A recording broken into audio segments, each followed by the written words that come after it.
Հաճախ,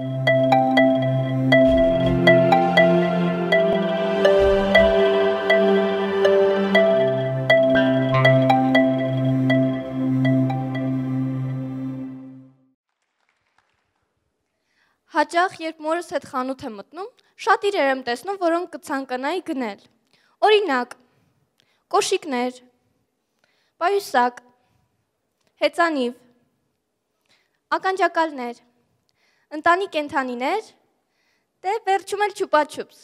Սակայն երբ մորս խնդրում եմ դրանք գնել, հաճախ նա պատասխանում է. Չէ,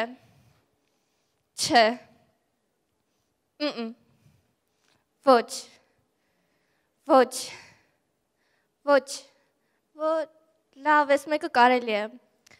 Համոզված եմ, որ իմ տարեկիցներից շատերն են այսպիսի դրության մեջ ընկնում, քանի որ աշխատելու համար դեռ մի քիչ փոքր ենք, իսկ ծնողներից ստացված ամենօրյա ծախսելու գումարը չի բավարարում։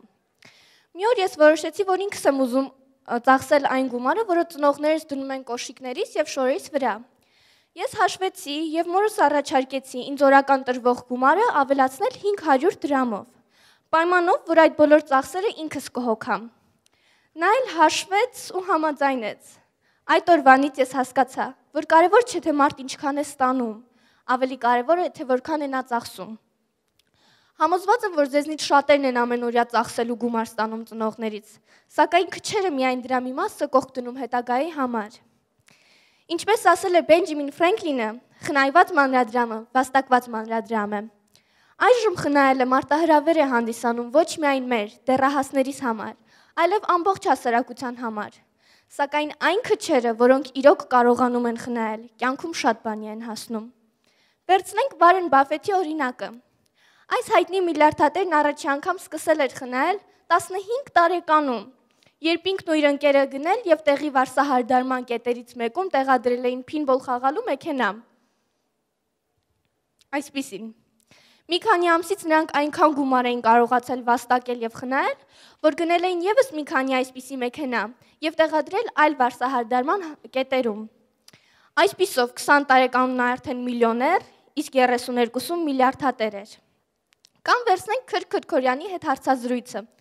որի ժամանակ այն հարցին, թե ինչպես է նա խնայում, նա պատասխանել էր,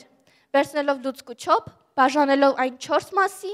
և օգտագործելով ընդհանրապես մասերից մեկը, բացատրելով, որ եթե մեզնից յուրաքանչյուրը իրեն տրվող ռեսուրսների 1/4-ը օգտագործի միայն, մի հսկայական մաս կկարողանա պահի հետագայի համար։ Կարծում եմ, որ ձեզնից շատերն են ճանաչում լեգենդար Rolling Stones խմբին։ Եվ հենց այդ խմբի անդամներից մեկին, Բոբի Քիզին, երբ հարցրել էին, թե ինչպես է հարստացել, նա պատասխանել էր, որ իրեն տրվող ողջ գումարը հանձնում է կնոջը, և կինն է որոշում, որ ապրանքի վրա այն ծախսել և որի վրա ոչ։ Սրանք աշխարհի ամենահարուստ մարդկանցից էին, իսկ ինչպես ենք վարվում մենք, դեռահասներս։ Մի քանի շաբաթ առաջ ես հարցում անցկացրի ու պարզեցի, որ դեռահասների մոտ 70%-ը չի խնայում կամ չի խնայում կանոնավոր կերպով։ Շատերն ասում էին, որ չեն կարողանում, ուրիշները, որ ձևը չգիտեն։ Դրա համար ես մշակել եմ գումարը ճիշտ խնայելու մի քանի հեշտ և պրակտիկ մեթոդ, որը կարող է օգտագործել յուրաքանչյուրս ամեն օր։ Նախ, եթե որևէ իր գնելու համար եք խնայում, հաշվեք, թե օրական որոշակի գումար խնայելով, այդ իրը քանի օրից կկարողանաք ձեռք բերել։ Ենթադրեք խնայում եք 20,000 դրամանոց զգեստ գնելու համար։ Օրական 400 դրամ խնայելով այդ զգեստը կկարողանաք գնել 50 օր հետո։ Հաջորդ տարբերակը մանրադրամի համար տուփ պահելն է, որտեղ կկարողանաք գումար գցել, բայց չեք կարողանա հանել։ Ձեռքի տակ եղած ավելորդ գումարը նետեք տուփի մեջ, չէ՞ որ այն ավելի արագ եք ծախսում, երբ ձեռքի տակ է լինում։ Հիշենք Վարեն Բաֆեթի խոսքերը. մի խնայեք ծախսելուց հետո, այլ ծախսեք խնայելուց հետո։ Հաջորդ տարբերակը աշխատելն է, եթե իհարկե ունեք հնարավորությունն ու ցանկությունը։ Եթե սիրում եք երեխաների հետ ժամանակ անցկացնել, կարող եք աշխատել որպես դայակ կամ օգնել երեխաներին իրենց տնայիններն անելու հետ կապված հարցերում։ Իսկ եթե ոչ, կարող եք աշխատել ինտերնետով, PowerPoint ծրագրով կամ տեքստեր գրելով։ Հաջորդ տարբերակը դա ծնողներից և մտերիմներից ծնունդներին և այլ տոներին գումար խնդրելն է նվերի փոխարեն։ Այս կերպ դուք կխուսափեք ավելորդ իրեր հավաքելուց և գումար կստանաք։ Հաջորդ տարբերակը խանութ մտնելուց առաջ